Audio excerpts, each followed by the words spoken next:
Em 14 de agosto de 2014, às 6h30 da manhã, uma picape Ford F-50 preta parou em um terreno de cascalho no início da trilha Crow Pass, a 8 quilômetros da cidade de Girdwood, no estado do Alasca.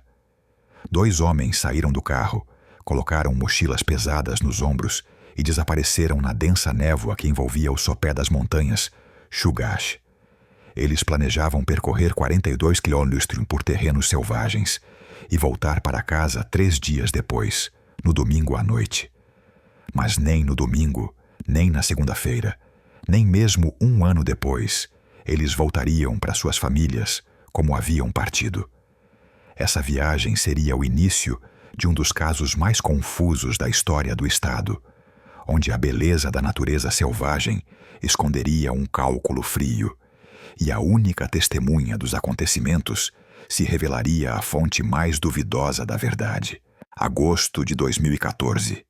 Na Alasca foi surpreendentemente quente, mas os moradores locais sabiam que era uma calma enganosa antes das tempestades de outono.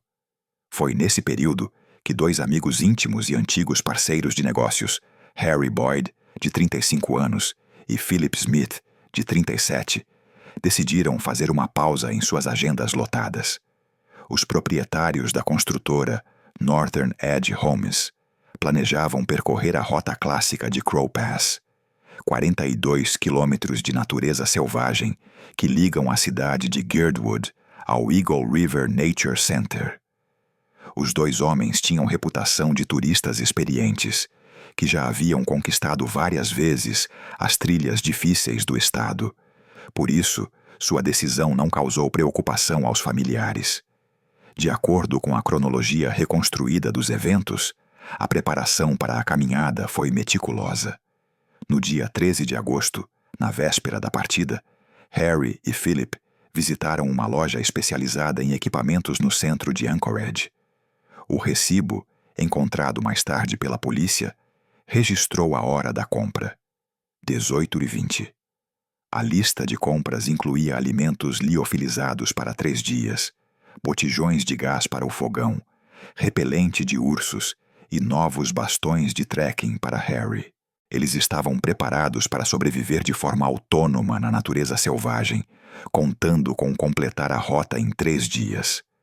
No dia 14 de agosto, às 7h15 da manhã, os amigos estacionaram sua picape preta em um terreno de cascalho no início da trilha Crow Pass. Esse é um local popular, onde os turistas costumam deixar seus carros. Harry enviou uma mensagem curta para sua esposa Meghan. Chegamos. A conexão vai cair depois de 1,5 quilômetros. Nos vemos no domingo à noite. Amo você. Esse foi o último sinal digital recebido do grupo. Os homens colocaram nas costas mochilas pesadas, com cerca de 18 quilos cada, e começaram a subir a trilha, que subia rapidamente pelas montanhas. Os 2 primeiros dias da viagem transcorreram conforme o planejado. Testemunhas, um grupo de turistas do Colorado, relataram posteriormente aos guardas florestais que encontraram Boyd e Smith na região do Lago Crystal na tarde do dia 14 de agosto. Segundo eles, os homens pareciam animados, caminhavam em bom ritmo e pararam apenas para pegar água de um riacho na montanha. O último contato visual com o grupo ocorreu no dia 15 de agosto, por volta das 10 da manhã. Um turista solitário, que caminhava na direção oposta, avistou os 2 homens se aproximando da geleira Raven. Eles se cumprimentaram brevemente, trocando algumas palavras sobre o tempo.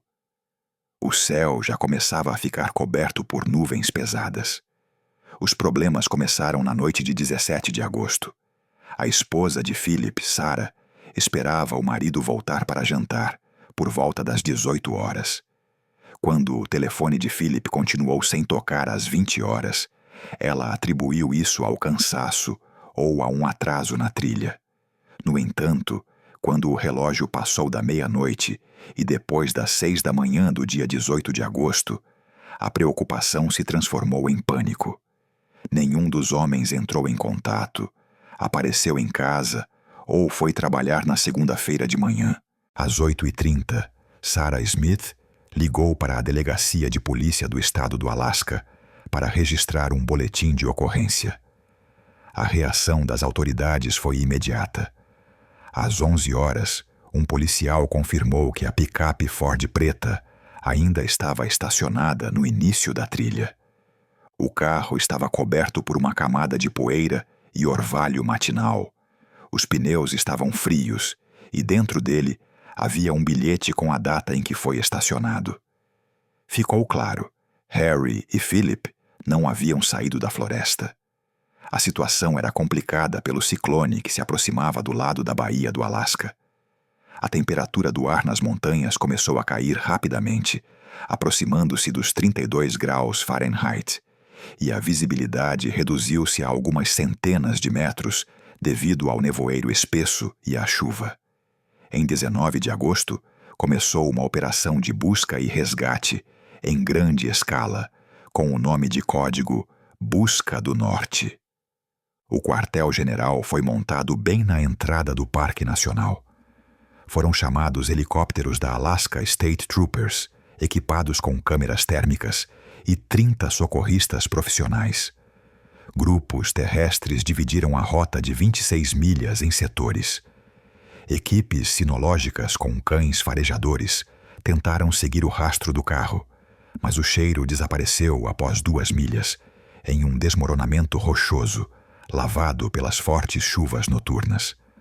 As buscas continuaram em condições extremas.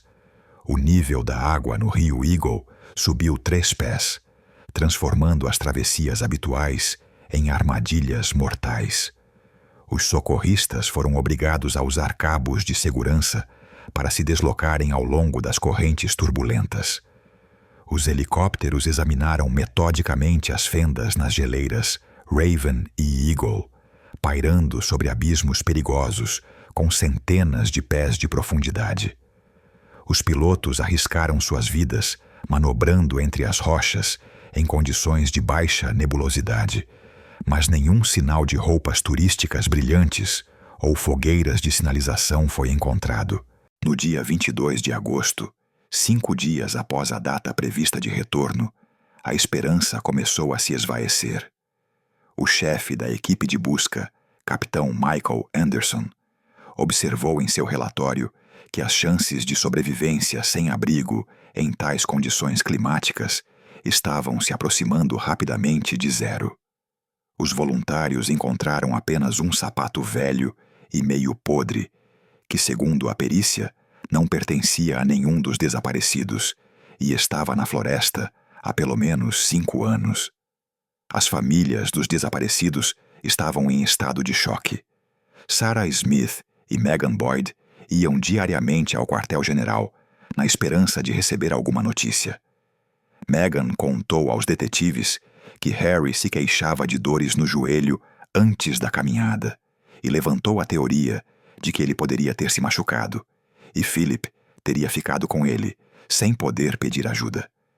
No entanto, a ausência de quaisquer vestígios de acampamento, lixo jogado fora ou pegadas na neve contradizia a lógica. Turistas experientes deveriam ter deixado pegadas ou tentado acender uma fogueira. Em 25 de agosto, uma semana após o início da operação, as autoridades tomaram uma decisão difícil. Os recursos estavam esgotados e as condições climáticas se tornaram muito perigosas para os próprios socorristas. A fase ativa das buscas foi encerrada. Todos os protocolos foram assinados e o caso recebeu o status de desaparecidos. Harry Boyd e Philip Smith desapareceram oficialmente na natureza selvagem do Alasca. Os helicópteros voltaram para a base. Os voluntários foram para suas casas, deixando para trás apenas o silêncio das montanhas e 2 famílias destruídas. Ninguém poderia prever que a floresta devolveria um deles, mas isso aconteceria em circunstâncias que levariam os detetives a duvidar de cada palavra do sobrevivente. Em 9 de setembro de 2015, às 14h15, o turno de rotina na estação dos guardas florestais do Parque Estadual de Chugach foi interrompido pelo aparecimento de um fantasma. O oficial de plantão que preenchia os relatórios descreveu mais tarde em seu relatório que, a princípio, confundiu a figura atrás do vidro com um urso em pé sobre as patas traseiras. Mas quando a porta se abriu, um homem entrou no local. Era um homem cuja idade era impossível determinar à primeira vista. Suas roupas estavam transformadas em trapos sujos, através dos quais se podia ver a pele cinzenta e coberta de úlceras. Seu cabelo estava emaranhado em um único emaranhado, e sua barba chegava até o meio do peito. Ele exalava um cheiro forte de folhas podres, corpo sujo e fumaça. O homem deu alguns passos vacilantes em direção ao balcão, apoiou-se nele com as mãos trêmulas e disse com voz rouca e quase inaudível: "Eu sou Philip Smith. Estão me procurando." Após essas palavras, ele perdeu a consciência. A equipe médica que chegou ao local levou o homem para o Centro Médico Providence, em Anchorage. Os médicos constataram extrema desidratação. O paciente pesava apenas 54 quilos sin e media 1,80. Foram encontradas várias cicatrizes antigas no corpo, sinais de queimaduras nos dedos dos pés e uma hematoma antiga na região temporal da cabeça. Mas o mais importante foi que as impressões digitais confirmaram. Era realmente Philip Smith, o homem que estava oficialmente dado como morto há 390 dias. Quando Philip recuperou a consciência, os detetives foram autorizados a entrar em seu quarto. Seu relato era confuso, interrompido por longas pausas e crises de choro. De acordo com o protocolo do interrogatório, Smith afirmou que a tragédia ocorreu no terceiro dia da expedição, em 16 de agosto de 2014. Segundo sua versão, ele e Harry Boyd tentavam atravessar uma parte difícil da geleira Eagle. O tempo piorou drasticamente e a visibilidade caiu para zero. Harry, que ia na frente, teria escorregado em uma ponte de gelo e desaparecido instantaneamente em uma fenda profunda. Philip afirmou que correu para salvar o amigo, mas escorregou, bateu a cabeça nas pedras e perdeu a consciência. "Acordei na escuridão", consta na transcrição de seu depoimento. "Não me lembrava quem eu era, nem como tinha chegado ali. Minha cabeça estava confusa e dolorida." Smith contou que passou os 12 meses seguintes em um estado de semi-esquecimento, vagando pelas florestas como um animal selvagem. Ele afirmou que sobreviveu graças ao fato de encontrar cabanas de caça vazias, onde se alimentava de conservas, pescava com métodos primitivos e se escondia do inverno, enrolado em cobertores que encontrava. A memória, segundo ele, começou a voltar apenas algumas semanas atrás, o que o levou a procurar um caminho para encontrar pessoas. O reencontro com sua esposa Sarah aconteceu em um quarto de hospital. Testemunhas, enfermeiras e policiais descreveram a cena como emocionante, mas com um estranho tom de alienação. Sarah chorava e abraçava o marido, que parecia um estranho, enquanto Philip olhava através dela, apertando a ponta do cobertor do hospital. Enquanto os médicos se ocupavam da reabilitação do milagroso sobrevivente, a 96 quilômetros do hospital, do outro lado da baía de Turnagain Arm, os acontecimentos desenrolavam-se de uma forma que punha em causa cada palavra de Smith. Em 11 de setembro de 2015, um grupo de alpinistas amadores explorava a área de uma antiga pedreira abandonada perto da vila de Hope. Esse local, conhecido por suas encostas íngremes e vestígios da infraestrutura de mineração de ouro do início do século XX, fica longe das trilhas turísticas populares. Um dos alpinistas, Jason Miller, de 28 anos, afastou-se do grupo para verificar uma parede promissora para a escalada. Em um desfiladeiro estreito, cheio de pedras, ele notou um brilho estranho. Ao se aproximar, Miller percebeu que estava olhando para os restos de uma bota de caminhada da qual saía um osso. A chamada para o serviço 911 foi feita às 16h30. Os peritos e legistas que chegaram ao local isolaram a área em um raio de 100 metros. Entre as pedras e os detritos, eles encontraram um esqueleto humano quase completo. As roupas dos restos mortais estavam rasgadas e meio podres, mas havia fragmentos de tecido sintético vermelho. A cor da jaqueta que Harry Boyd usava quando saiu para a caminhada. O corpo estava em uma posição estranha, como se tivesse sido jogado de cima ou rolado pela encosta. Mas a prova decisiva foi uma descoberta feita a 1 metro do crânio. Sob uma pedra plana estava um telefone satélite Iridium amassado, mas ainda reconhecível. O corpo do aparelho estava rachado, a antena quebrada, mas o número de série na parte de trás estava intacto. A polícia imediatamente verificou o número no banco de dados. O resultado surpreendeu os investigadores. O telefone estava registrado em nome de Harry Boyd. Essa descoberta destruiu instantaneamente o quadro coerente que Philip Smith acabara de pintar. De acordo com o depoimento de Philip, o acidente ocorreu na geleira Eagle. No entanto, a pedreira em Hope fica na península de Kenai, a dezenas de quilômetros ao sul do local indicado. Entre o glaciar Eagle e o local onde o corpo foi encontrado, há um obstáculo aquático turbulento. O braço de Mar Ternagain, cuja largura chega a 6 quilômetros em alguns pontos, e cujas marés são consideradas uma das mais perigosas do mundo. É impossível chegar da geleira à pedreira a pé. Para isso, seria necessário percorrer mais de 160 quilômetros em terreno acidentado, contornando a baía pela rodovia, ou usar um barco ou carro. Essa contradição geográfica era flagrante. O corpo de Harry Boyd não poderia ter caído na pedreira Hope como resultado de uma queda em uma fenda no glaciar Eagle. Alguém ou algo o moveu para lá. Ou então Philip Smith mentiu sobre o local da tragédia. O detetive Robertson, que conduzia o caso, estava em pé sobre os restos esqueléticos na pedreira, segurando um pacote com um telefone quebrado nas mãos. Ele sabia que a história de sobrevivência heróica e acidente trágico estava começando a desmoronar. Enquanto Philip Smith, em uma sala aquecida, contava à esposa sobre sua perda de memória, o vento frio na pedreira, Hope espalhava a poeira sobre a prova, que poderia transformar a vítima das circunstâncias no principal suspeito. A questão era apenas o que exatamente aquele telefone conseguiu gravar ou transmitir antes de ser destruído. Amigos, antes de continuarmos a mergulhar nessa história sombria, peço que apoiem o canal.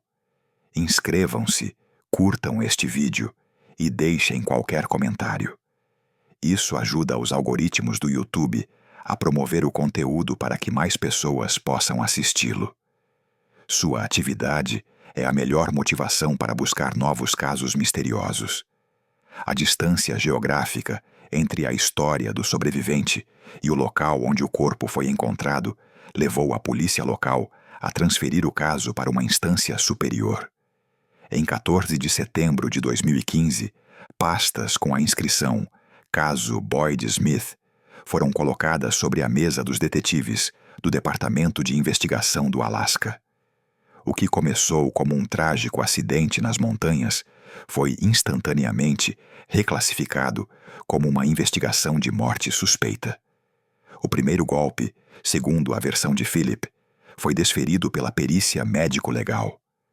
A autópsia do corpo de Harry Boyd foi realizada pelo patologista-chefe do estado, Dr. Richard Evans. Em seu relatório datado de 15 de setembro, ele observou que o estado dos restos mortais permitia tirar conclusões inequívocas sobre a natureza da lesão. O crânio de Harry apresentava uma fratura comprimida do osso parietal esquerdo, de forma arredondada. O Dr. Evans, na presença de 2 detetives, explicou que, Ao cair em uma fenda glacial ou de um penhasco, os traumatismos cranianos geralmente são lineares e acompanhados de múltiplas fraturas, nos membros ou nas costelas, características de um impacto contra as rochas ao deslizar pela encosta. Em Harry Boyd, ao contrário, as costelas e os membros estavam intactos, com exceção dos danos pós-morte. A ferida mortal foi localizada, causada com grande força por um objeto pesado e contundente com superfície de contato limitada. Não foi uma queda, foi um golpe. Com o laudo do patologista e o fato de o corpo ter sido encontrado a 64 quilômetros do local declarado do acidente, os detetives Brennan e Kowalski foram ao hospital para interrogar Philip Smith novamente. A atmosfera na enfermaria mudou de solidária para fria. Os investigadores colocaram diante do paciente um mapa topográfico detalhado da península de Kenai. O detetive Brennan apontou com um lápis para a geleira Eagle, onde, segundo Philip, Harry havia caído, e então traçou uma linha através da baía de Turnagain Arm até a pedreira na área de Hope, onde o esqueleto foi encontrado. A distância era de dezenas de milhas de terreno intransitável e uma barreira de água. Philip Smith, que até aquele momento desempenhava o papel de vítima devastada pela dor, ficou visivelmente nervoso. Segundo os detetives, seu rosto ficou suado e seu olhar começou a vagar pela sala. Ele se escondeu novamente atrás da cortina da amnésia. Minha cabeça está confusa, repetia ele com voz trêmula. Lembro-me da queda, do grito de Harry, da neve. Talvez esteja confundindo os lugares. Vaguei por 1 ano. Eu poderia ter percorrido essa distância sem perceber.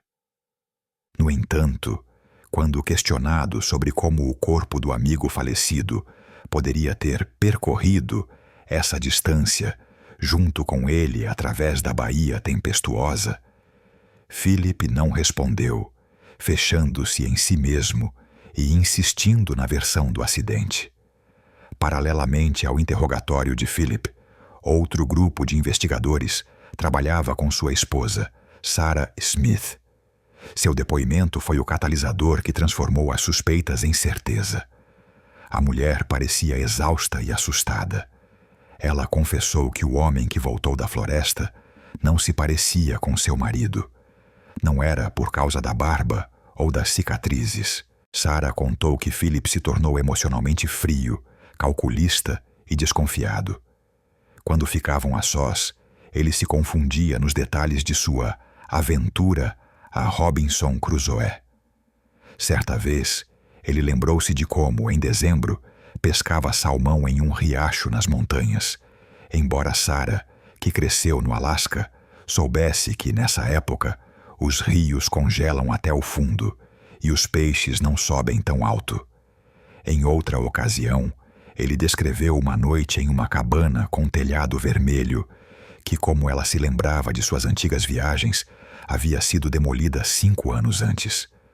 Mas o detalhe mais importante foi a parte financeira. Sarah, hesitante, contou aos detetives que antes da viagem, as relações entre os sócios estavam tensas. A empresa de construção civil que eles tinham em conjunto, a Northern Edge Homes, estava atolada em dívidas. Os projetos foram congelados, os credores exigiam pagamentos. Ela lembrou que Harry Boyd, responsável pelas finanças, havia sugerido uma solução radical para salvar suas economias e que essa solução poderia não agradar a Philip. As palavras de Sarah fizeram os investigadores olharem para o caso sob outro ângulo. Não parecia mais uma história de sobrevivência. A incompatibilidade das localizações, a natureza do traumatismo craniano, as mentiras sobre os detalhes da vida na floresta e, agora, um possível motivo financeiro. Os detetives perceberam que não estavam diante de um simples turista sobrevivente, mas de um potencial assassino a sangue frio que passou 1 ano preparando sua lenda. Ao sair da sala de interrogatório de Sarah, o detetive Kowalski recebeu uma ligação do perito criminal que trabalhava com os pertences de Philip.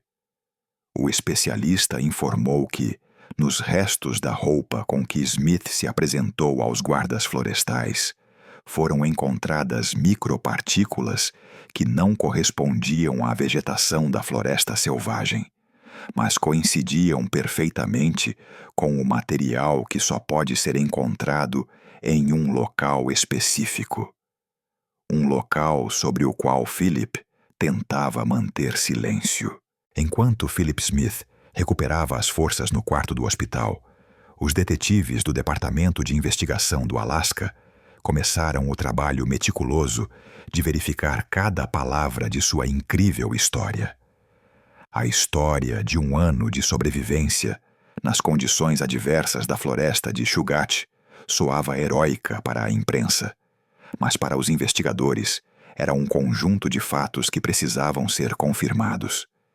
Em 20 de setembro de 2015, o detetive sênior Brennan iniciou uma nova análise de todos os relatórios da operação de busca realizada um ano antes e os comparou com os novos depoimentos do sobrevivente. A pedra angular da versão de Philip era a afirmação de que ele havia sobrevivido ao inverno rigoroso, escondido em cabanas de caça abandonadas e chalés turísticos ao longo do rio Eagle. Ele descreveu como encontrou restos de comida, lenha e cobertores velhos. Para verificar isso, os investigadores entraram em contato com o coordenador do Corpo de Voluntários, que liderou as equipes terrestres em agosto e setembro de 2014. Os arquivos da operação de busca continham mapas detalhados com marcações de cada local verificado. De acordo com os registros, em um raio de 80 quilômetros do local do desaparecimento, havia apenas 3 estruturas adequadas para pernoitar: uma antiga guarita de caçadores no lago Ekutna e 2 cabanas de caça particulares no vale. Os relatórios dos grupos, datados de 23 e 24 de agosto de 2014, eram inequívocos. Todas as construções estavam vazias. As portas estavam trancadas por fora. Havia uma espessa camada de poeira no chão. Nenhum sinal de presença humana, fogueiras recentes ou latas de comida abertas. Se Philip Smith realmente estivesse lá, nas primeiras semanas após o desaparecimento, como ele afirmava, as equipes de busca inevitavelmente teriam encontrado ele ou vestígios de sua presença. Quando os detetives mostraram esses relatórios a Philip, ele novamente alegou falhas de memória, sugerindo que havia encontrado outros abrigos não marcados no mapa. No entanto, os guardas florestais do Serviço Nacional de Parques refutaram categoricamente essa possibilidade. Simplesmente não havia outras construções nesse setor. O próximo golpe contra a lenda veio da medicina.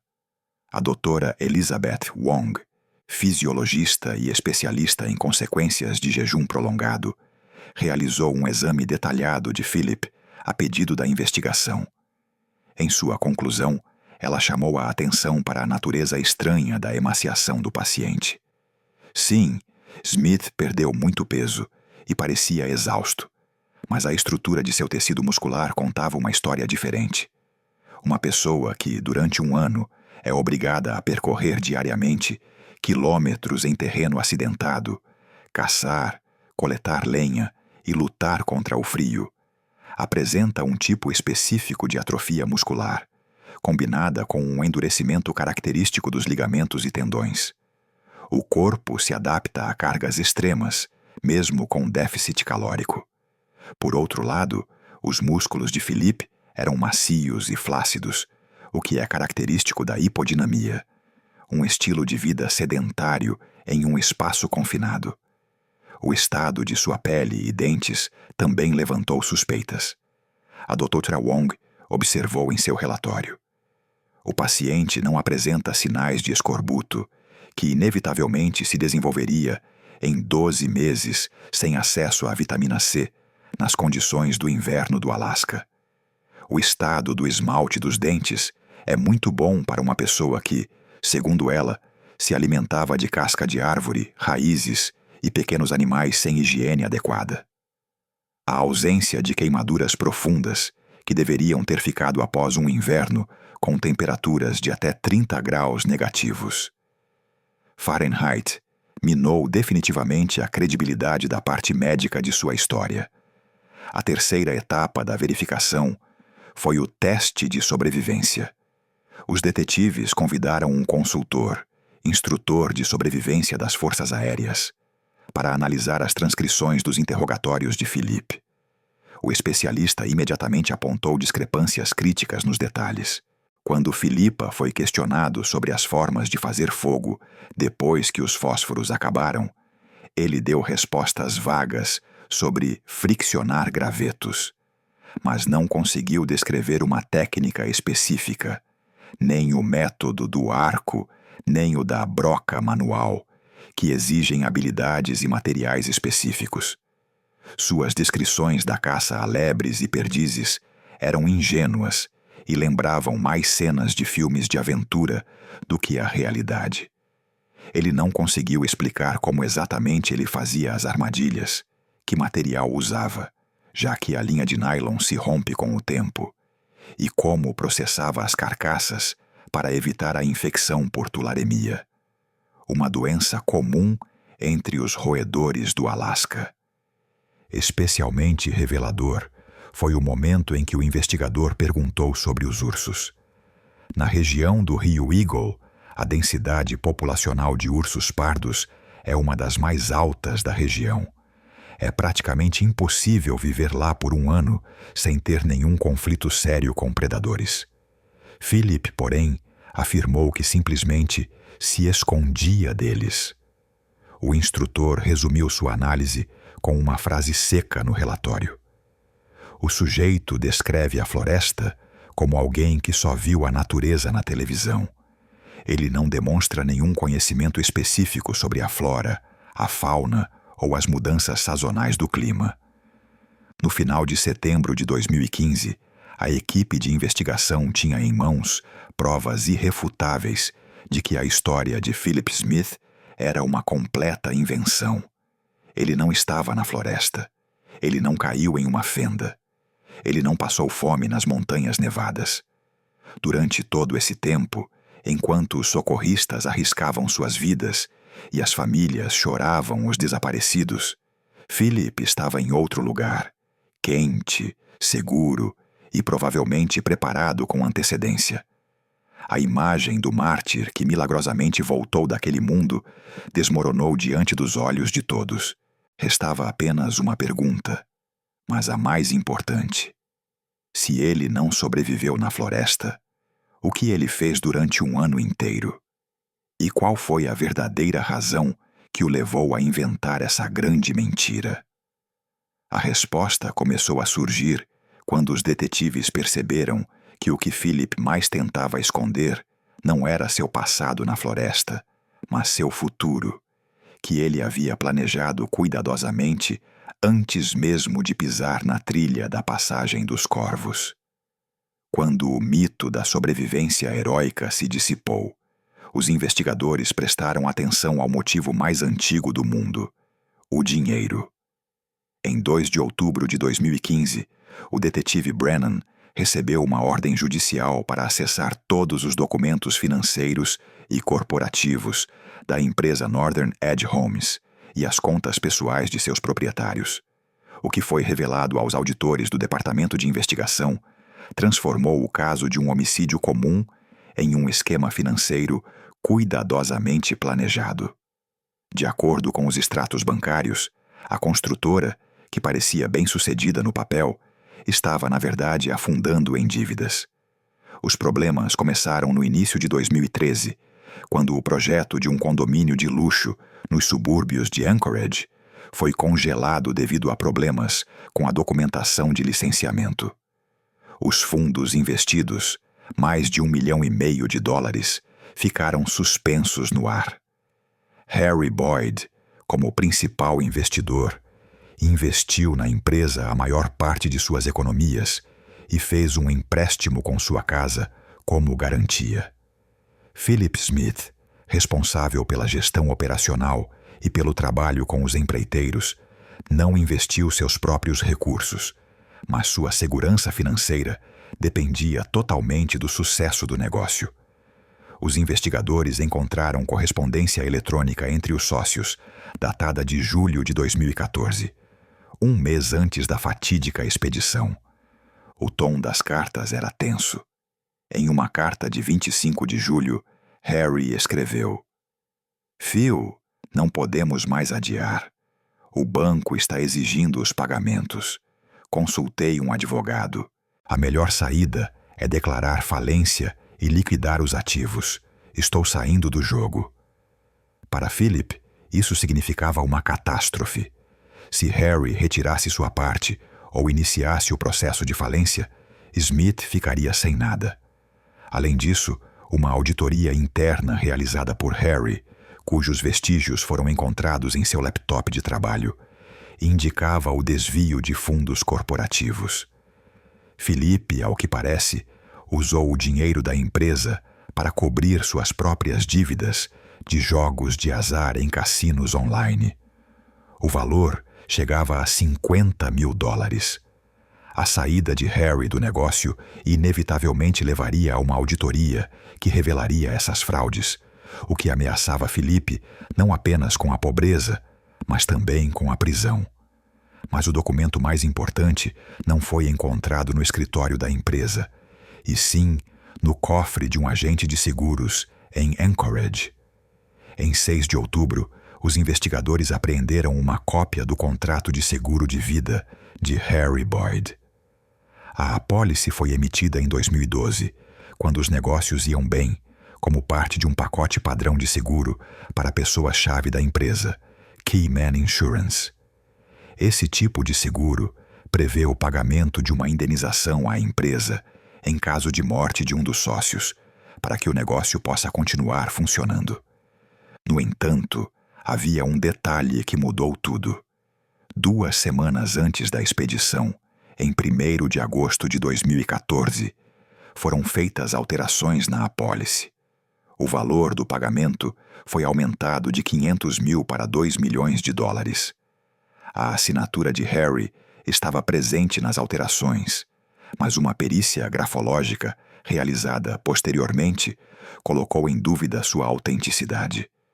A assinatura parecia um pouco insegura, como se tivesse sido copiada. O ponto mais interessante era o relativo ao beneficiário. Em caso de morte de Harry Boyd, 100% do valor, $2 milhões, não seria recebido por sua esposa Meghan ou seus filhos, mas pela empresa Northern Edge Homes, cujo único proprietário após a morte do sócio seria Philip Smith. Além disso, havia um item separado que permitia a Philip usar esses fundos a seu critério para liquidar as dívidas da empresa e reestruturar os negócios. Os detetives montaram o quebra-cabeça. Harry Boyd, ao saber dos problemas financeiros e possivelmente suspeitando das fraudes do sócio, decidiu encerrar a parceria. Isso colocou Philip em um beco sem saída. Ele tinha apenas uma saída: a morte de Harry. Isso resolveria todos os problemas de uma só vez. A auditoria foi cancelada. O desvio foi atribuído ao caos do período de transição, e uma quantia enorme foi depositada na conta da empresa, que não só cobriu todas as dívidas, mas também garantiu uma vida confortável para Philip. Durante outro interrogatório, Sarah Smith lembrou-se do comportamento estranho do marido no início de agosto. Ele estava animado, disse ela. Dizia que em breve todos os nossos problemas seriam resolvidos, que tinha inventado um plano genial para salvar a empresa. Eu pensei que ele tivesse encontrado um novo investidor. Agora, essas palavras soavam sinistras. O plano de resgate não consistia em atrair investimentos, mas em eliminar um amigo. Os investigadores também verificaram a atividade de Philip na internet durante a semana anterior à expedição. O histórico do navegador do seu computador doméstico tinha sido cuidadosamente apagado, mas os especialistas do departamento cibernético conseguiram recuperar parte dos dados.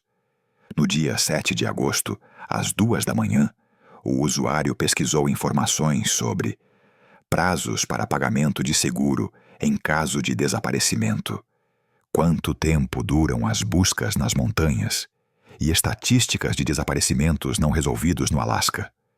O motivo era cristalino, frio, calculista e cínico. Philip Smith não matou o amigo num acesso de raiva. Ele planeou tudo como uma operação comercial. A caminhada até o Passo Corvo não foi um passeio, mas a etapa final da execução do plano. Restava apenas uma pergunta: como exatamente ele fez isso e onde se escondeu durante um ano inteiro, esperando que Harry fosse oficialmente declarado morto para receber seus milhões sangrentos? A resposta estava escondida nos dados que foram considerados perdidos para sempre, junto com o telefone quebrado da vítima. Em 10 de outubro de 2015, um silêncio tenso reinava no laboratório de criminalística digital em Anchorage. Sobre a mesa, sob a luz brilhante de uma lâmpada sem sombras, estava a principal prova material do caso: um telefone satelital Iridium 955 quebrado. O aparelho, encontrado sob uma pedra na pedreira Hope, parecia irremediavelmente danificado. O corpo estava rachado, a tela quebrada em pedacinhos e a placa-mãe seriamente deformada.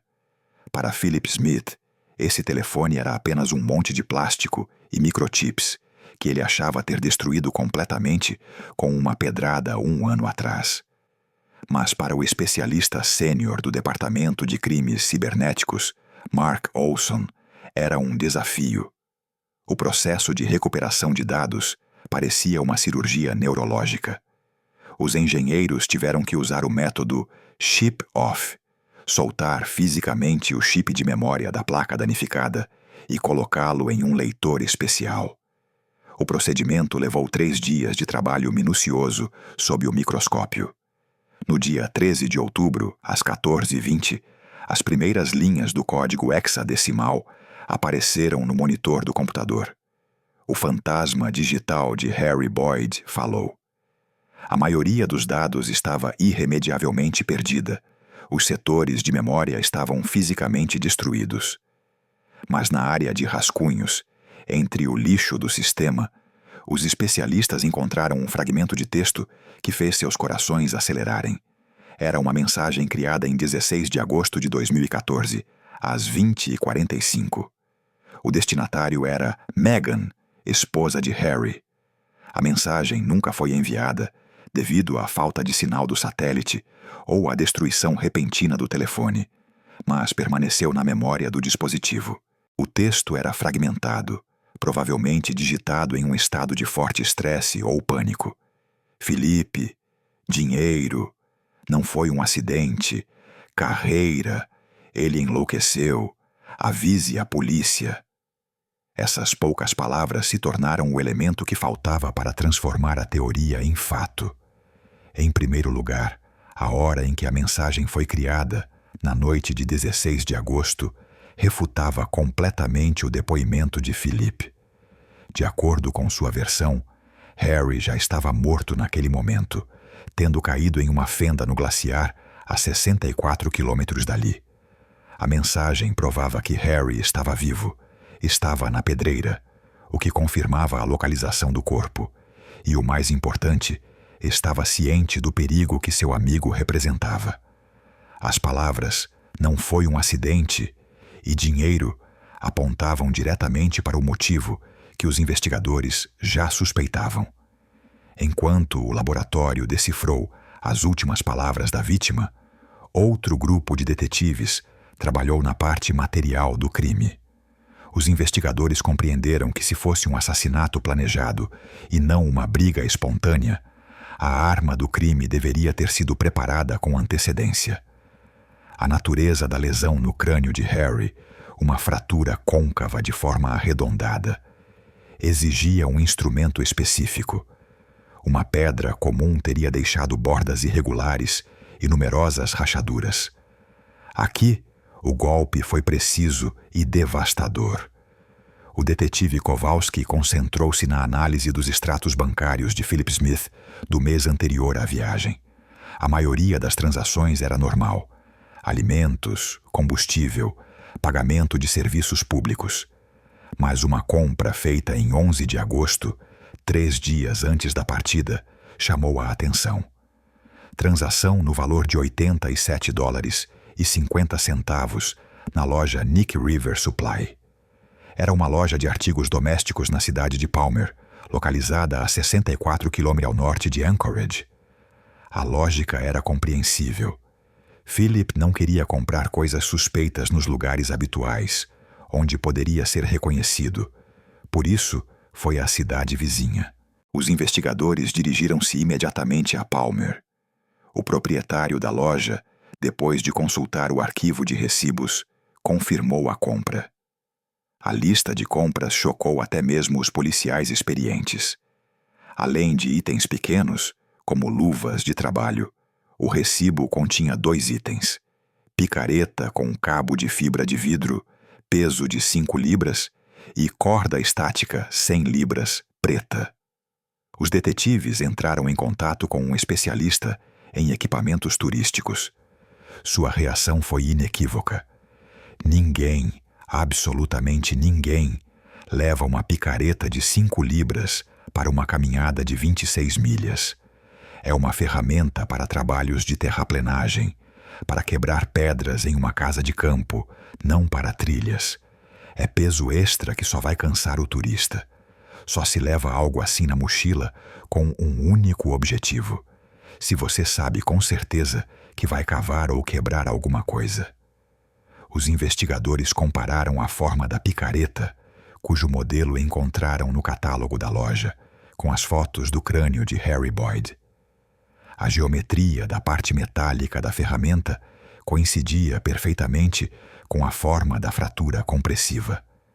A ponta romba e pesada da picareta foi exatamente o objeto que tirou a vida de Harry. Também surgiu a questão da corda. Na primeira loja em Anchorage, eles já haviam comprado 15 metros de corda. Por que Philip precisava de mais 30 metros de corda estática preta que ele comprou secretamente em Palmer? A resposta foi sugerida pela topografia da pedreira Hope.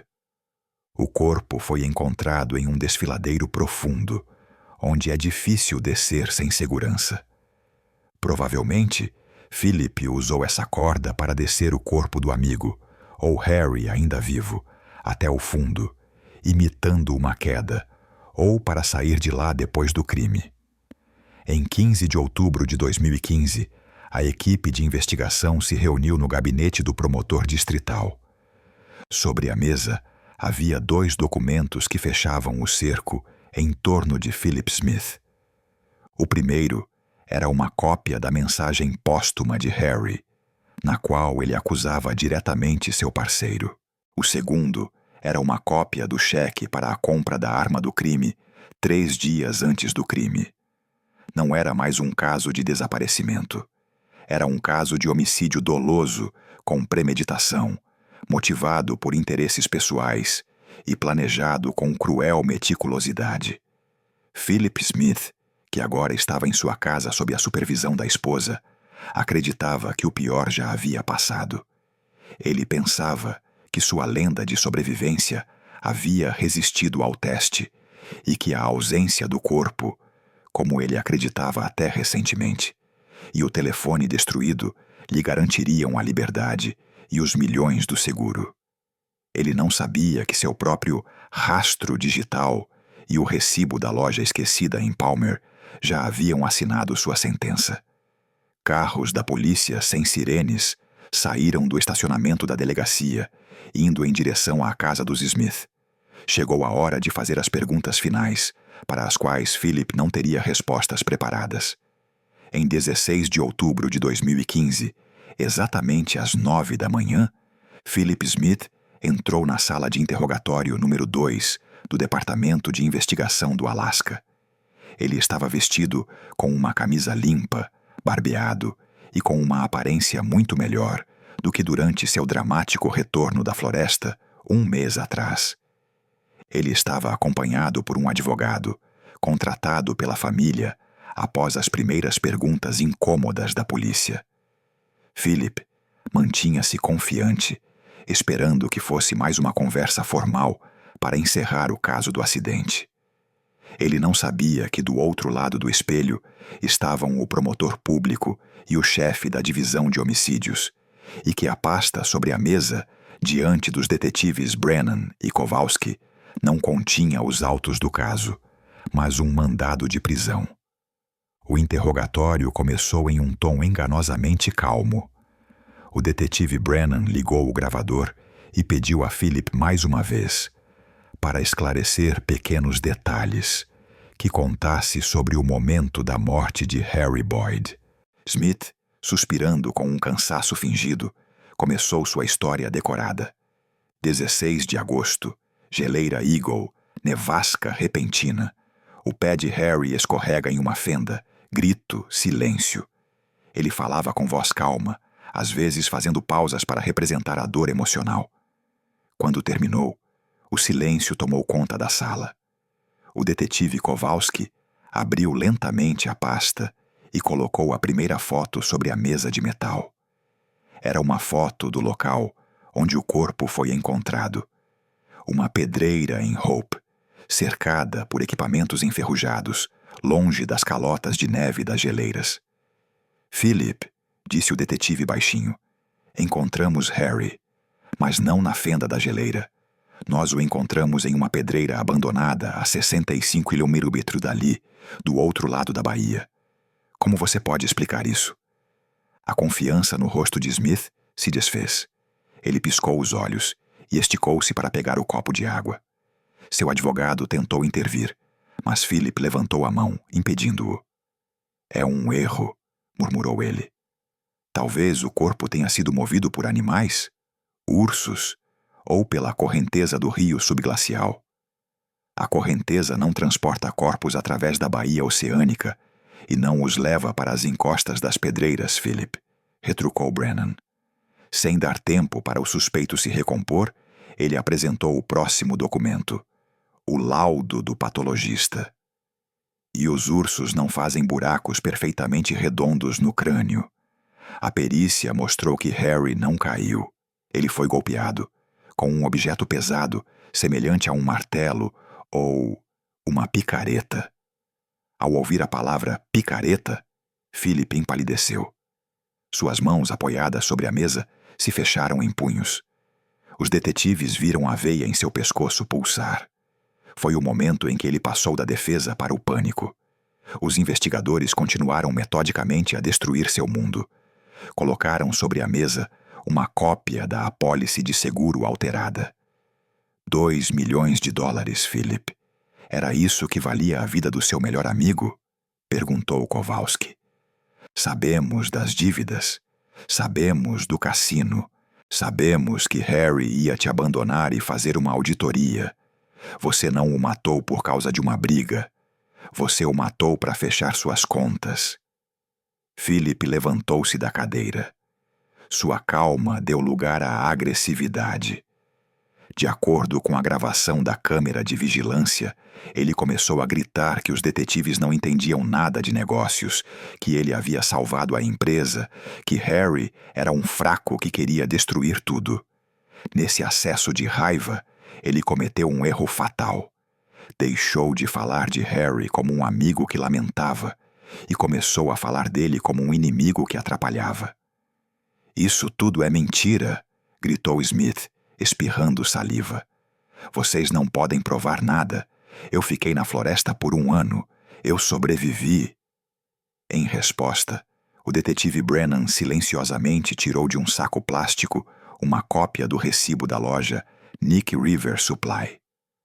11 de agosto, Palmer. Uma picareta de 5 libras e 100 metros de corda preta. Para que um turista precisa de uma picareta, Philip? Para cavar uma sepultura? Ou para quebrar um crânio? Smith congelou. Ele olhou para o papel como se fosse uma cobra venenosa. O advogado, que antes tentava protestar contra a pressão, agora examinava silenciosamente os documentos, percebendo que seu cliente estava encurralado. Philip tentou inventar uma nova mentira na hora. Ele começou a murmurar que havia comprado a ferramenta para trabalhar no terreno, que a havia esquecido no carro, que não tinha sido ele. Suas versões se contradiziam. Ora ele dizia que não se lembrava da compra, ora afirmava que Harry lhe havia pedido para comprá-la. O acorde final foi a impressão da mensagem do celular de Harry.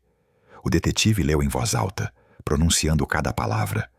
Philip, dinheiro, não foi um acidente. Ele te acusou daquele mundo, Philip. Ele conseguiu escrever isso enquanto você provavelmente arrastava o corpo dele até a beira do precipício, disse Brennan. A reação de Smith foi explosiva. Ele bateu com o punho na mesa, derrubando a cadeira. A culpa é dele, gritou ele, perdendo completamente o controle. Ele me encurralou. Ele me ameaçou com a prisão. Ele começou. Foi em legítima defesa. Eu não queria, mas ele me forçou. Um silêncio pesado tomou conta da sala. O advogado cobriu o rosto com as mãos. Philip, respirando com dificuldade, olhou em volta, percebendo o que acabara de dizer. Ele tentou retirar o que havia dito. Começou a balbuciar algo sobre afeto, que Harry o atacou com uma faca, que tudo aconteceu por acaso. Mas isso já não importava. Sua lenda sobre o amigo enlutado e o herói sobrevivente estava destruída. Diante dos detetives estava um rato encurralado que confessou o assassinato, tentando justificar sua crueldade. Smith caiu na cadeira, cobrindo o rosto com as mãos. Ele não gritava mais. Ele balançava de um lado para o outro, sussurrando palavrões. Os detetives trocaram olhares. Eles não precisavam de uma confissão oficial assinada naquele momento. O conjunto de provas e essa histeria gravada em vídeo eram mais eloquentes do que qualquer assinatura. O detetive Brennan levantou-se, aproximou-se da porta e fez um sinal aos policiais no corredor. O tempo de conversas havia acabado. Philip Smith ergueu os olhos para eles, cheios de horror e compreensão da irreversibilidade. Ele esperava sair daquela sala como um homem livre, com milhões na conta, mas agora compreendia que o único lugar para onde iria era a cela de prisão preventiva. A porta se abriu e 2 policiais entraram na sala com algemas. O som do metal fechando-se em seus pulsos foi o ponto final de sua história de liberdade, mas ainda havia o julgamento pela frente, que revelaria ao mundo os detalhes mais horríveis do que realmente aconteceu na carreira de Hope. Em 17 de outubro de 2015, Philip Smith foi oficialmente acusado de homicídio doloso, fraude com o uso de instrumentos de seguro e falsificação de provas. O juiz do Tribunal Distrital de Anchorage, após examinar os autos do processo e considerando o alto risco de fuga do suspeito, que já havia demonstrado capacidade de desaparecer por um ano inteiro, negou o direito à fiança. Philip foi transferido para uma cela solitária no centro correcional de Cook Inlet, onde deveria aguardar o início do processo. O julgamento, que a imprensa apelidou de "O Caso do Mentiroso Sobrevivente", começou em 14 de março de 2016. O tribunal estava lotado. No banco dos jurados estavam 12 residentes do Alasca, que teriam que decidir o destino de um homem que transformou a amizade em um negócio sangrento. A estratégia de defesa escolhida pelos advogados de Smith parecia desesperada. Eles tentaram convencer o júri de que a mensagem no celular de Harry havia sido mal interpretada e que a compra da picareta e da corda havia sido apenas uma coincidência. A defesa insistiu na versão de temporária insanidade do réu, causada pelo estresse da falência da empresa, e afirmou que a morte de Harry foi resultado de legítima defesa durante uma briga e que as ações posteriores de Philip foram uma reação de sua mente traumatizada. No entanto, a acusação, liderada pelo promotor distrital Thomas Klein, desmontou essa linha de defesa pedra por pedra. Klein apresentou ao tribunal uma reconstrução completa e cronologicamente verificada do crime, que chocou os presentes com seu cinismo. De acordo com a versão da acusação, em 14 de agosto de 2014, não houve nenhuma caminhada até o desfiladeiro Voronoi. Philip Smith, sob o pretexto de verificar um novo local para a construção, atraiu Harry Boyd para uma antiga pedreira em Hope. O local era ideal, remoto, sem testemunhas, com um relevo complexo que permitia simular um acidente. Foi lá, à beira do precipício, quando Harry se virou, que Philip lhe desferiu um golpe mortal com uma picareta comprada antecipadamente. O promotor enfatizou a frieza do assassino. Após o crime, ele não fugiu em pânico. Ele usou 30 metros de corda preta para jogar o corpo no fundo do desfiladeiro e cobri-lo com pedras, esperando que nunca fosse encontrado. Em seguida, ele destruiu o telefone do amigo, sem saber que a mensagem havia sido salva na memória, e se livrou da arma do crime. A picareta nunca foi encontrada. Provavelmente foi jogada nas águas da baía de Turnagain Arm. Uma parte separada da acusação foi a história sobre o ano de sobrevivência. A investigação concluiu que as histórias sobre pernoites em barracas e caça a lebres eram totalmente fictícias. O promotor apresentou provas de que Philip Smith havia sacado antecipadamente parte dos fundos da empresa, cerca de $40 mil. Os especialistas supuseram que durante todo esse tempo ele estivesse escondido fora do estado, provavelmente em motéis baratos em Oregon ou Washington, usando documentos falsos que nunca foram encontrados. Ele não sofreu na floresta, disse o promotor ao júri durante seu discurso final.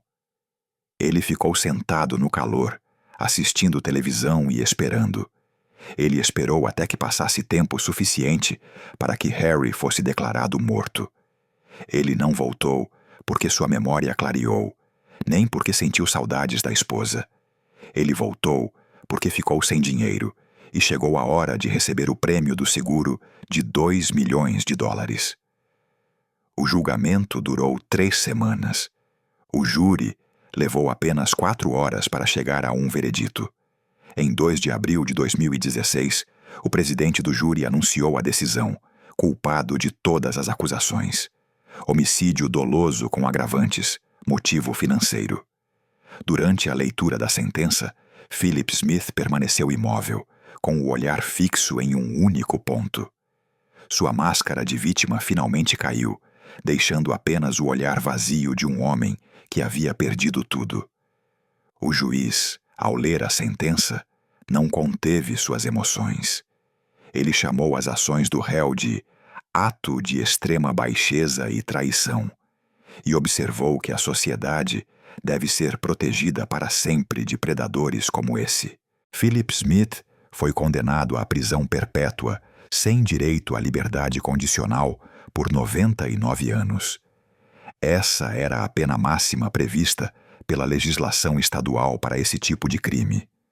Ele foi levado da sala do tribunal algemado e nunca mais verá as montanhas do Alasca, a não ser através das grades do pátio da prisão de segurança máxima de Spring Creek.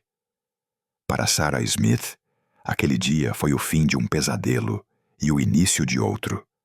Ela estava sentada na primeira fila, ouvindo o juiz descrever os detalhes do crime cometido pelo homem com quem ela dividia a cama e a vida. Seu marido não apenas traiu um amigo por dinheiro, ele traiu sua confiança, fazendo-a chorar por ele durante 1 ano, enquanto ele se escondia e planejava seu retorno triunfal. Após o julgamento, a empresa Northern Edge Homes foi liquidada. Todos os ativos foram usados para pagar dívidas e custas judiciais. A seguradora, é claro, cancelou a apólice devido ao fato comprovado de fraude. O dinheiro pelo qual sangue foi derramado se transformou em pó. Sarah ficou sozinha em uma casa vazia, cheia de lembranças que agora só causavam dor. Ela mudou de sobrenome, tentando romper qualquer ligação com o assassino, e se mudou para outra cidade. Mas a sombra do crime em Crow Pass a perseguiria por muito tempo. Essa história se tornou uma lembrança sombria para toda a Alasca. A natureza selvagem é severa e perigosa, podendo tirar vidas por descuido ou mau tempo. Mas o animal mais assustador da floresta não é o urso pardo nem o lobo.